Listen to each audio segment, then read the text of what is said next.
はようございます。建築起業家の斉藤俊一です。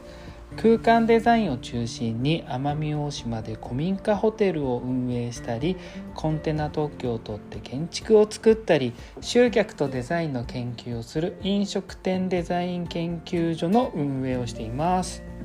この放送では最前線で働く建築家やインテリアデザイナーのリアルな設計現場での学びを共有していきます。実務に直結する情報を提供できるように心がけていきます。で、今日なんですけれども、商業インテリアデザイナーは今後どのように生き残ればいいのかっていうちょっと大変そうなテーマなんですけれども、しっかり時代に向き合って一緒に頑張りましょうっていうインテリアデザイン業界に残って頑張ってほしいなっていう気持ちが込められています。先日ですね、大手設計施工会社、内装のですね勤めていた僕がいたところの先輩なんですけれども、その先輩から連絡来たんですよね。で、内容は会社で結構仕事が減ったようで、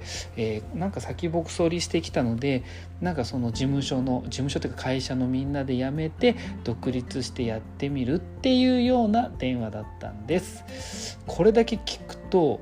なんでこんな大変な時期に辞めたんだろう、辞めない方がいいよなって僕はちょっと正直思っちゃったんですけれども、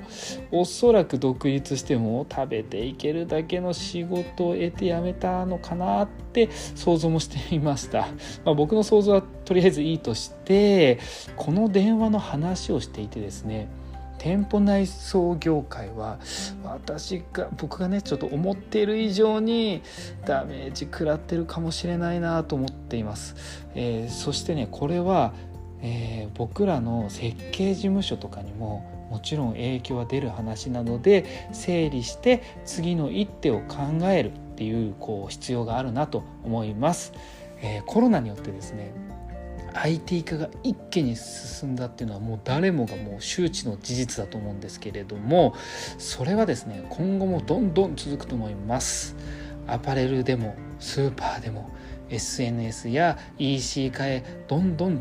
移ってますよね。外食もテイクアウトやデリバリーといった中食産業に市場が移っていったりするんですけれども、要するにですね、店舗オーナーは店舗自身の商売の価値が見出せなくなってきているっていう現状があります。これって僕らの内装業界にとっては結構まずいことですよね。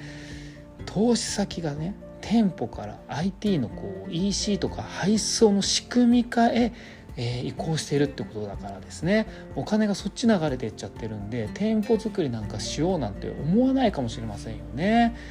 今まではなるべく安く工事をして良い空間を各社提供してきたと思うんです。しかしコロナによって店舗改装のお仕事も間違いなく減ると思います。今はね補助金とかでちょっと増えてる、一時的に増えたりすることもあるにしても、その長期的に見たらやっぱ減るんじゃないかなと見ています。一方職人不足、作る側の職人不足の人件費高騰したり、物不足ですよね、価格高騰という作る側のね原価も上がってきてるんですよ。そもそも物も手に入らないみたいな話もあるんですけれども、そのままの今のままの事業スタイルでやっていては、ちょっと中間にいるですね建設会社とか内装設計施工の会社とかは結構辛くなってきますよね。もちろん一緒に私たちの建築家とかね、インテリアデザイナーの仕事も一緒に設定っちゃうんで、なんか考えたいもんですよね。需要と供給ってね結構面白くって、仕事がやっぱ減れば、仕事する人自体も減っちゃいますよね。で、仕事を減るというのは、会社が潰れていったり、人が必要なくなっていったりするんで、そうするとですね、独立して個別に動く人も多少ないし増えていくのかなって気もします。でもね、今までと同じようなことをやってても絶対うまくいかないんですのは当然ですよね。だって大手がさうまくいってないわけですし、これは店舗内装業界にとって結構悪い流れだなと思ってますし、今後加速するはずなので、ここいらで手を打って取り返しがつかないことにならないようにしないといけないですよね。そこで、店舗内装をやっているインテリアデザイナーとしてやるべきことは何だろうってことなんです。商売の価値を作ること、どう思いますかね。どういうのがいいんでしょうね。で、私がですねちょっと考えてコロナ中にやってみたことといえば、奄美大島に古民家をリノベして、別荘としてね、貸別荘として貸してみましたと。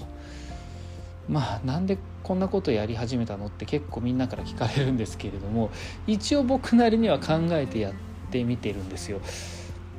最初私たちのクライアントであるホテルさんとかね、飲食店さん、住宅もそうなんですのオーナー視点で見ていたんですよね。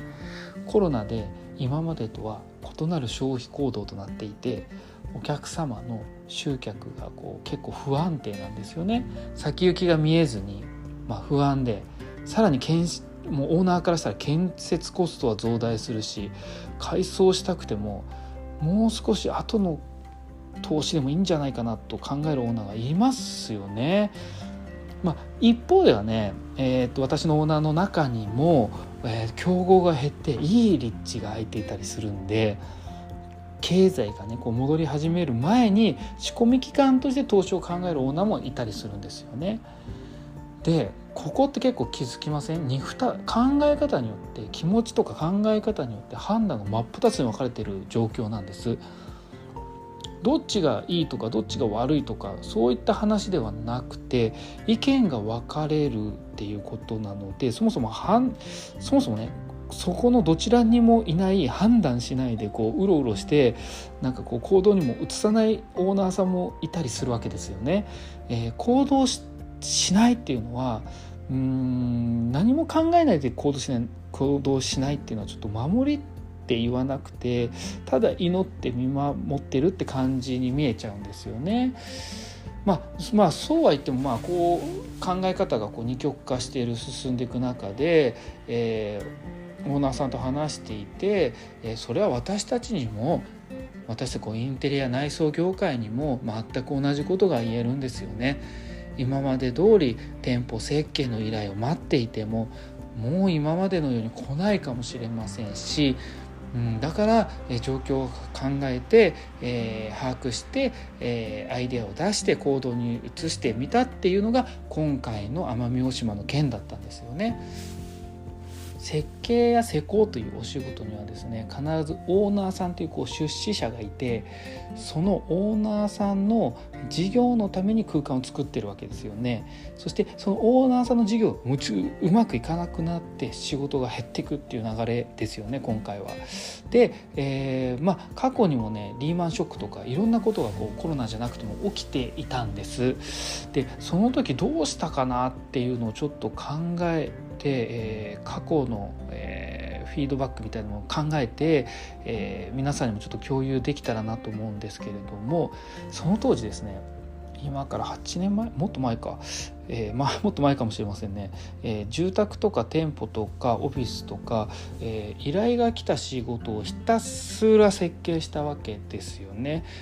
デザインは本当にオーナーの役に立っているのかなとか、ただ空間を作ってるだけになっていないのかなっていう疑問を持ちつつも、オーナーさんの事業のために一生懸命デザインを突き詰めていってたわけです。しかしですね、住宅と、飲食店のオーナーさんが求めている空間って全く違かったんですよね。なのにオーナーの要望を聞いて、それに回答した答えが空間デザインをしているわけなんですけれども、オーナーさんのね事業に役立つ提案かどうかってちょっとね、提案できてるか分かんなかったというか、そこまで意識がいってなかったんですよね。なので、その私はもう飲食店とかホテルの設計とかに集中してひたすら学んだわけですよ。もう他のオフィスとかやらない、サロンもやらない、住宅もやらないみたいな感じでですね、オーナーのね気持ちになるために飲食店開業から成功しているオーナーさんの本を読んだり、オーナーさんに直接聞いてみたり、実際店舗設計しながら教えていただいたり結構してたんですよね。聞けるじゃないですか、設計中なら。で、外食事業がうまくいけば私たちの仕事にもつながるはずだと、要は業界が盛り上がればつながるはずだと思ったんで、それで始めたのが飲食店デザイン研究所だったりするわけですよね。で、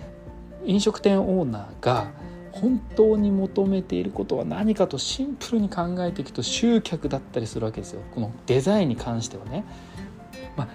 そうたまにはオーナーさんがね趣味で作る店もあったんですけど、ほとんどのオーナーさんはお客様に喜んでもらいたくって、そしてたくさんの人に来てもらいたい、たくさんの人っていうわけじゃなくても、閑散とするよりは来てほしいお客さんにたくさん来てもらいたいと思っているわけですよ。その思いに応えられるインテリアデザインってなんだろうって思ったんですよね。絶対にお店の雰囲気をお客さんが店舗に来る要素、来たいと思う要素になってるって勝手に確信持っていて、でそこからひたすら作って結果を見て改善して繰り返しでしたよね。ここからは地味な作業をずっと現在も続けてるんですよ。で、この話ちょっと戻すと、結構本では分からなくって現場でしか分からないことがたくさんあることをここで学んだわけですよね。僕自身飲食店やホテルのオーナーさんと話していると、その先のねお客さんがねオーナーさんと話してるだけではちょっと見えなくて、その先のお客さんを見たいなっていうちょっとまた、スケベ心じゃないですけど、本質をねちょっと知りたいなって思ったんですよね。なんか誰かのために人のためにとかそういう業界のためにみたいなかっこいい感じもなくって単純なる興味ですね、ここは。それって飲食店でもホテルでも住宅でもね、何でもいいんですけれども、特に商業デザインの話なんで、そういった商業デザインを飲食とかねホテルとか運営することでね、よりオーナーさんの視点に近づけるんじゃないかと。それを経由して設計の仕事ってもっと取りやすくなるんじゃないかなって思って、ぐるっと回って奄美大島みたいな話でしたもっと他にもいろいろあるんですよね。リスクの話とか、お金の話とか、スケジュールもそうですし、土地もそうですよね、物件とかもそうですし、ものすごいいろんな要素が絡んで、奄美に関してはやったんですけれども、もちろん知り合いもできてとかね、ただ、なんですかね、この辺の話ちょっと話長くなっちゃうんでまた今度にしたいと思います。もう結構話したな。今日は、商業インテリアデザイナーは今後どのように生き残ればいいのかっていうテーマでお話ししました。設計の仕事は必ず他の業界ね、他業界の影響を受けるので、相手の業界を良くするためにっていうのを考えて、さらに他の業界の状況を身をもって体験することで本質的な問題解決を考えやすくなりますよというお話でした。やり方はね皆さん様々だと思いますので、自分なりの情報収集をしてみてください。実務で学べるインテリアデザインの学校隠れ家では、最前線で働く建築家やインテリアデザイナーのリアルな設計現場での学びをLINE グループで毎日共有しています。最近ちょっと入ってきてるんですけれどもね、オープンチャットにまず入っていただいて、そこから、ちょっとですね興味が本当にある方は僕に直接、LINE グループ入ってみたいんですけどとかって言っていただければ、そちらにでは面談をして、実際僕らと同じ方向を向けていたらですね、入っていただいて、実務をね、見ていただけたらなと思います。それでは教師間ない大切な時間を全力で楽しみましょう。建築起業家の斉藤俊一でした。ではまた。